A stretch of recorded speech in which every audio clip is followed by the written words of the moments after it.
Okay, Trista, one of the things I realize when I go out is that the world, the unchurched world, they're able to identify with this message on the kingdom. I found that in Genesis, I guess it takes us right back to Genesis chapter 1, verse 26, where it says that, you know, God, let us make man in our image and in our likeness, and let them have dominion, or let them have kingdom, let them have control, let them have rulership, let them have government, let them have the ability to have authority over. This is what God built in us. Yes. And this is what we lost. And he said, let him have it over all of the earth. So based on that principle alone, God creating us in this fashion, men out there who are not filled with religion or distorted with tradition and Christianity even, are able to understand this message of authority of the kingdom of God. Yes, it's powerful because that's what we lost. We didn't fall out of heaven, but with Christianity, that's the promise. You're looking for heaven. Well, that's not, we didn't fall out of heaven. So if God's going to restore us to back where we came from, he's going to restore us back to the dominion mandate that we lost. Because if he was to restore us to what we think, we'd be right back in heaven as soon as we say the prayer and we get saved, and we go right to heaven, right? But that's not what happens. And it's funny because we've gotten the mindset in the past with religion that our whole focus is on heaven. And that's not the focus of Jesus at all. As a matter of fact, most Christians pray, oh, get us out of here. It's so horrible. Lord, when are you going to come? Come back soon. And Jesus prayed the opposite. He says, Father, I pray not that you take them out of this world, but you deliver them from the evil one. So he's praying the opposite of our prayers.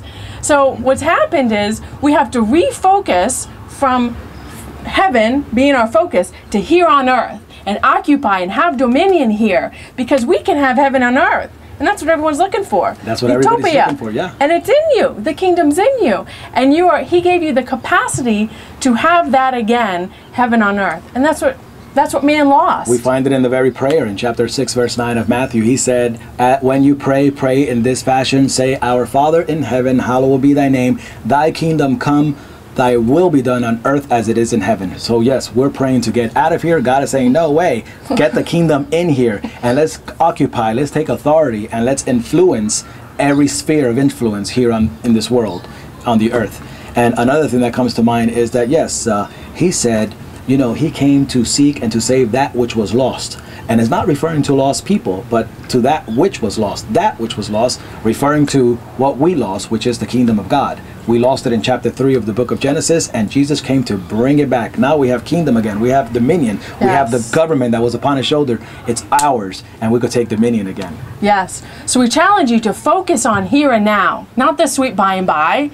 Then how are you going to occupy and influence your sphere of influence? Like, we're called to the business mountain. We want to influence the business professions. Some of you are called to different places. You have the media mountain, you have the education mountain, you have the political mountain. If you're called to politics and you want to be city council or the mayor or in any other facet, a senator, whatever you want to do, influence that for the kingdom of God. Sometimes we get confused and we think, and this is how I used to think, if I wanted to do something for God, I have to go inside the church and do it for God. And that's a religious mindset. And so I know that now my mission field and my ministry is out in the world.